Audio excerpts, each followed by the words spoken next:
warahmatullahi wabarakatuh. Apa kabar anak-anak hebatku semua?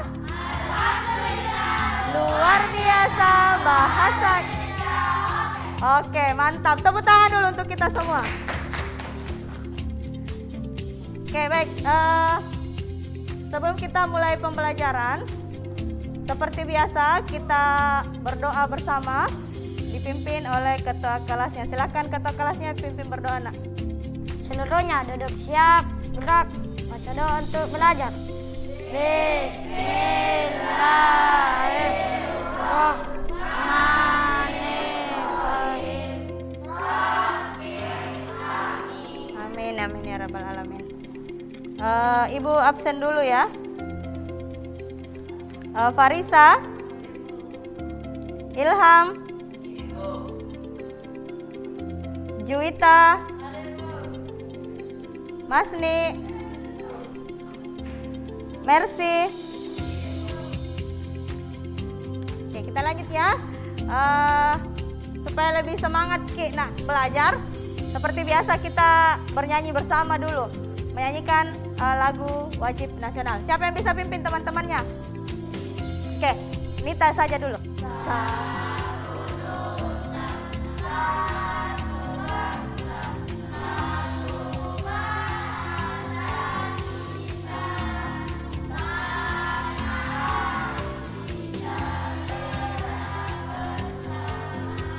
Oke, tepuk tangan dulu.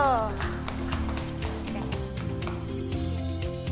Ada yang masih ingat materi apa yang kita pelajari minggu lalu? Oke, bagus. Jadi pertemuan lalu itu kita membahas tentang menyimpulkan tokoh dan latar cerita fantasi. Untuk pembelajaran kita hari ini, kita akan mempelajari tentang struktur teks cerita fantasi. Jadi adapun kompetensi dasarnya yaitu menelaah struktur dan kebahasaan teks narasi atau cerita imajinasi yang dibaca atau didengar. Untuk indikator pencapaian kompetensinya ada dua. Yang pertama, menganalisis struktur cerita fantasi. Dan yang kedua, menelaah karakteristik bagian-bagian struktur cerita fantasi, yakni orientasi, komplikasi, dan resolusi. Lanjut, untuk tujuan pembelajaran kita hari ini, melalui pendekatan saintifik dan metode discovery learning, peserta didik dapat menganalisis struktur cerita fantasi. Sekarang kita nonton sebuah video. Jadi silakan, ini adalah salah satu jenis cerita fantasi. Jadi ini adalah salah satu video cerita fantasi. Jadi silakan dinonton, nak.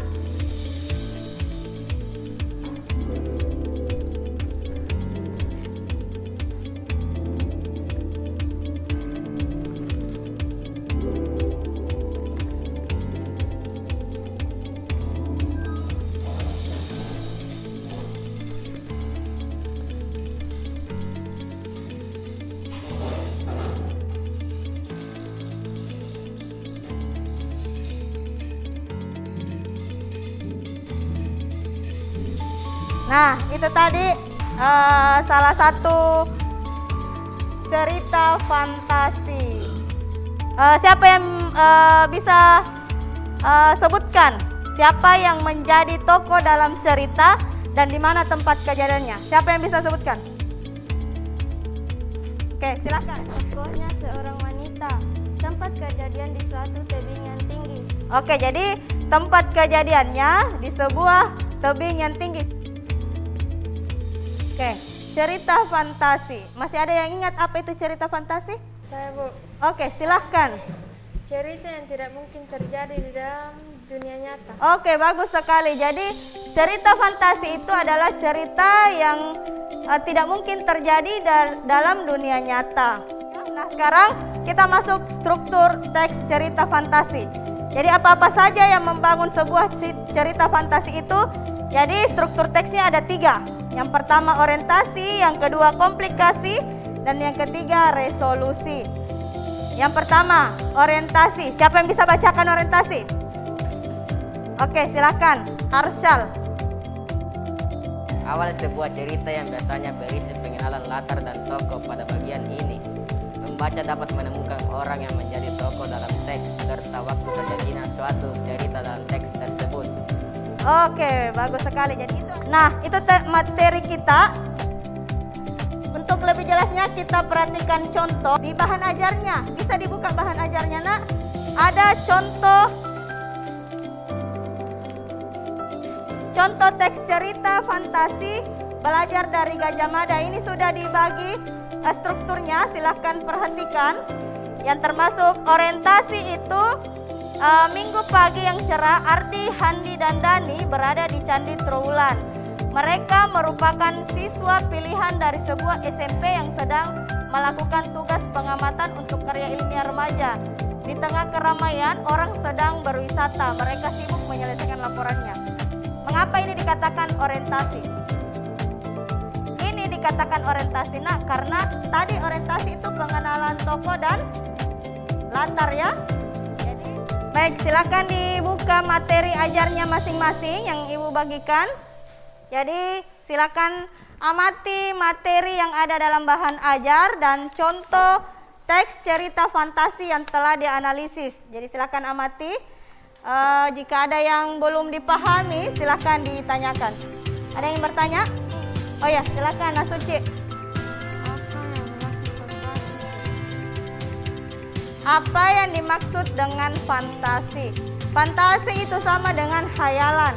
Oke, ada yang lain? Oke, silakan Mas Ni. Bagaimana menemukan kompleksitas di tengah cerita, Bu? Oke, bagaimana menemukan kompleksitas dalam cerita? Bagus sekali pertanyaannya ya. Jadi kompleksitas sendiri itu adalah mulainya sebuah konflik, ya, mulainya sebuah masalah yang terjadi dalam cerita tersebut hingga masalah itu memuncak.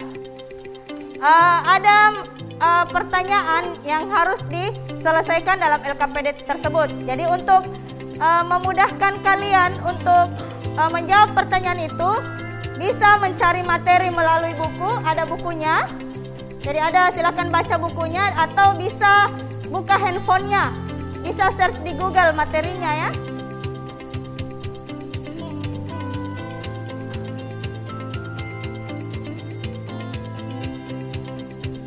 Sekarang Ibu akan bagikan sebuah amplop, masing-masing berisi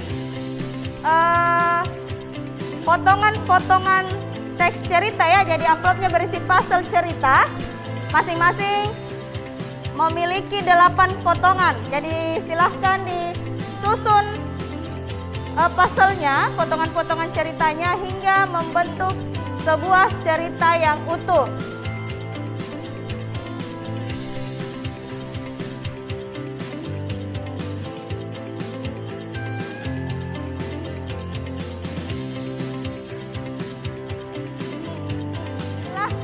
Analisis ceritanya, baca baik-baik ceritanya, dan analisislah struktur yang terdapat dalam teks cerita tersebut. Jadi struktur apa saja yang ada dalam cerita tersebut. Dan yang kedua, silahkan telaah struktur yang ada dalam cerita tersebut.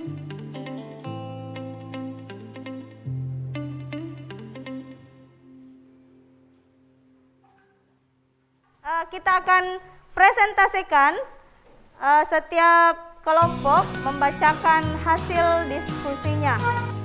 Dibacakan. Assalamualaikum warahmatullahi wabarakatuh. Waalaikumsalam warahmatullahi wabarakatuh. Kami dari kelompok 3 ingin membacakan diskusi. Cerita fantasi di atas berstruktur orientasi, komplikasi, dan resolusi. Orientasi yaitu sebuah rumah tua di pinggir kota. Hiduplah seorang tukang sepatu yang sangat tua. Ia memelihara kucing betina yang diberi nama Gina. Bagus sekali. Tepuk tangan dulu untuk kelompok 3. Oke, silakan kembali tempat dulunya. Oke, siapa yang bisa simpulkan? Kita simpulkan dulu dari semua hasil diskusinya ya. Ayo, siapa yang bisa simpulkan? Oke, Nasri saja dulu. Silakan Sri. Cerita fantasi yang berjudul Gina yang suka membantu mempunyai bagian struktur. Cerita yang lengkap yaitu orientasi, komplikasi, dan resolusi. Alur dimulai dari orientasi, komplikasi, dan diakhiri resolusi. Ketua telah kembali. Oke, bagus sekali atas kesimpulannya. Tepuk tangan dulu untuk Nasri.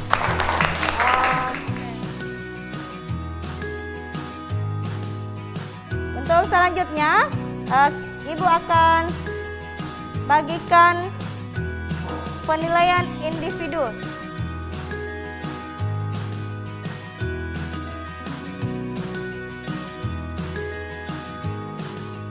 Jadi silakan diamati, ada sebuah teksnya, terus jawab pertanyaannya.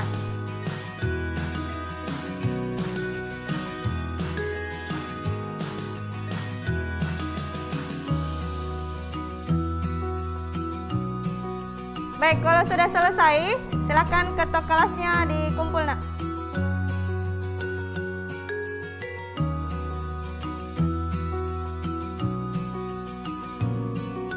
Sampai di sini, siapa yang bisa simpulkan pembelajaran kita hari ini? Katakan siapa yang bisa simpulkan? Saya, Bu. Oke, silakan, Nanita. Orientasi adalah awal dari sebuah cerita yang biasanya berisi pengenalan latar dan tokoh.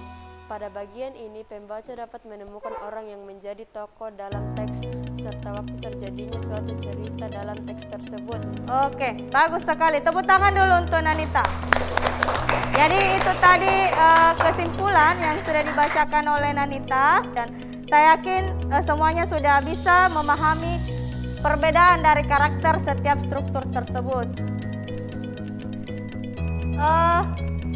Baik, untuk refleksinya, silahkan naikkan kertas warna-warninya. Kita akan merefleksi pembelajaran kita hari ini. Seperti biasa, silahkan tuliskan hal-hal yang menarik atau hal-hal yang belum dipahami dari pembelajaran kita hari ini. Jadi silahkan ditulis, Nak.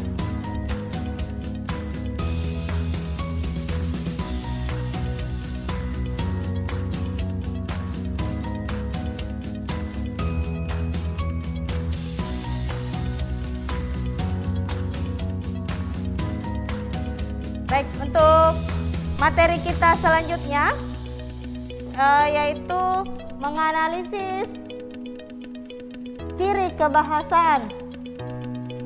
Membahas tentang ciri kebahasaan yang terdapat dalam teks deskripsi. Jadi itu materi kita untuk pertemuan selanjutnya ya. Baik, untuk pertemuan hari ini, Ibu rasa cukup sampai di sini pembelajaran kita hari ini. Sebelum kita tutup pembelajaran kita hari ini, sebaiknya kita berdoa bersama. Silakan ketua kelasnya dipimpin doa, Nak. Seluruhnya duduk siap, rak, baca doa untuk pulang.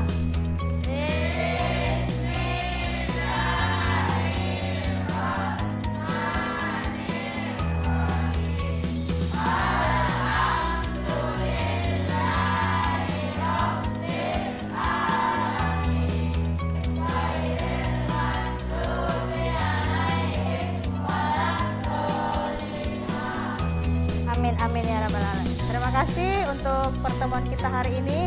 Kalian begitu luar biasa dalam mengikuti proses pembelajaran. Tepuk tangan dulu untuk kita semua. Dengan mengucapkan hamdalah, alhamdulillahirabbil alamin, Ibu akhiri pembelajaran kita hari ini. Terima kasih. Wassalamualaikum warahmatullahi wabarakatuh.